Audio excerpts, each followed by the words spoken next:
தமிழகம் வந்தடைந்தார் பிரதமர் மோடி. இலங்கையில் சுற்றுப்பயணத்தை முடித்து கொண்டு தமிழகத்தில் மண்டபம் ஹெலிபேட் தளத்திற்கு பிரதமர் வந்திருக்கிறார்.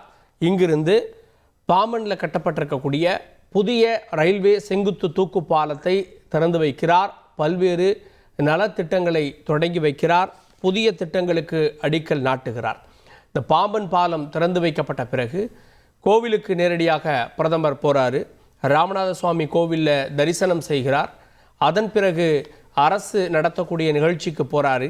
நாட்டிற்காக பல்வேறு திட்டங்களை, குறிப்பாக 8500 கோடி ரூபாய் மதிப்பிலான திட்டங்களை நாட்டிற்கு அர்ப்பணிக்கக்கூடிய மற்றும் அடிக்கல் நாட்டக்கூடிய விழாவில் பிரதமர் பங்கேற்கிறார்.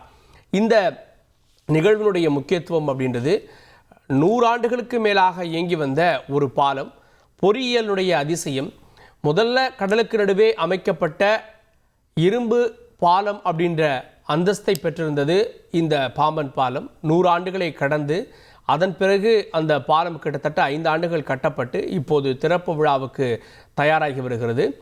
இந்த சூழலில் பிரதமர் இப்போது மண்டபம் ஹெலிபேட் தளத்துக்கு வந்திருக்கிறார். அனுராதபுரம் பகுதியில் இருந்து, இலங்கையிலிருந்து கிளம்பிய அவருடைய ஹெலிகாப்டர் இப்போது தரை இறங்கி இருக்கிறது. பிரதமரை வரவேற்க யாரெல்லாம் சென்றிருக்கிறார்கள் அப்படின்றது அரசியல் ரீதியாக அடுத்த கேள்வியை ஏற்படுத்தியிருக்கு.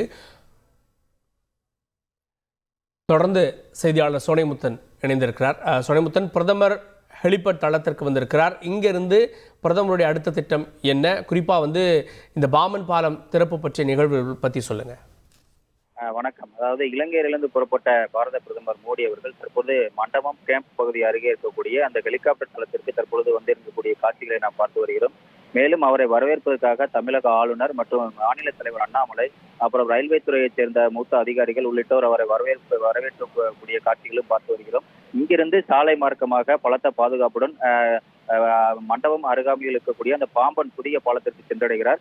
அங்கு புதிதாக கட்டி முடிக்கப்பட்டு திறப்பு விழாக்காக இன்று காணப்படக்கூடிய அந்த புதிய பாலத்தை திறந்து வைத்து அங்கு சிறிது நேரம் இந்த பால பகுதிகளை பார்வையிட உள்ளதாக தகவலானது வெளியாகிறது. அதனைத் தொடர்ந்து அங்கிருந்து சாலை மார்க்கமாக ராமேஸ்வரம் அருள்மிகு ராமநாத சுவாமி கோவிலுக்கு சென்றடைந்து அங்கு சாமி தரிசனத்தை மேற்கொள்கிறார். குறிப்பாக இன்று ராம நவமியை முன்னிட்டு இந்த சிறப்பு தரிசனம் அவருக்காக ஏற்பாடுகள் செய்யப்பட்டிருக்கிறது. அதனைத் தொடர்ந்து அங்கிருந்து பேருந்து நிலையம் அருகே இருக்கக்கூடிய அந்த ஆலயம் பகுதியில் அமைக்கக்கூடிய அந்த ரயில்வே துறையின் சார்பில் ஆலயம் பகுதியில் அமைக்கக்கூடிய அந்த பொதுக்கூட்டத்திற்கு வருகை தர உள்ளார். அங்கு சுமார் 8300க்கும் மேற்பட்ட கோடிக்கணக்கில் 8300 கோடி கணக்கில் உள்ள தமிழகத்தில் இருக்கக்கூடிய பல்வேறு நெடுஞ்சாலைத்துறை உள்ளிட்ட பல்வேறு துறைகளுக்கு அடிக்கல் நாட்டியும் வேலைகள் முடிவடைந்து இருக்கக்கூடிய அந்த பணிகளையும் நாட்டிற்காக அர்ப்பணிக்க உள்ளார். இங்கு முக்கிய பிரமுகர்கள் மற்றும் கிட்டத்தட்ட 10,000க்கும் மேற்பட்டோர் இந்த அரங்கினில் இருக்கக்கூடிய காட்சிகளும் நம்ம இன்னும் சற்று நேரத்தில் வர இருக்கிறது. குறிப்பாக இங்கு பலத்த போலீஸ் பாதுகாப்புடன் நரேந்திர மோடி அவர்கள் தற்பொழுது ராமேஸ்வரம் வந்திருந்திருக்கிறார். இன்னும் சற்று நேரத்தில் அந்த புதிய பாம்பன் பாலம் அனைவரும் எதிர்பார்க்கப்படக்கூடிய இன்று திறக்கப்படுமா, இந்த மாதம் திறக்கப்படுமா என்று எதிர்பார்க்கக்கூடிய சூழல்ல இன்று இந்த பாம்பன் புதிய தூக்கு பாலமானது திறந்து வைக்கப்பட இருக்கிறது. ஓகே சோனிமுத்தன், இப்போ நீங்க காட்சிகளை பார்ப்பீங்க அப்படின்னு நினைக்கிறேன். யாரெல்லாம் பிரதமரை வரவேற்றுக் கொண்டிருக்கார்கள்? நம்ம லாங் ஷாட்ல அதை நம்ம பார்க்குறோம்.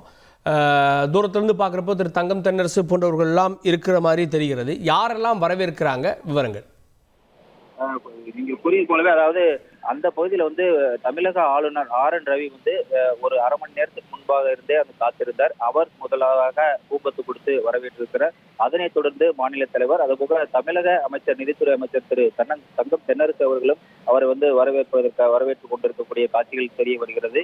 மேலும் ரயில்வே துறை அதிகாரிகள் உள்ளிட்ட மூத்த அதிகாரிகள், கட்சி முக்கிய பிரமுகர்கள் கலந்து கொண்டு அவரை வரவேற்று வருகின்றனர்.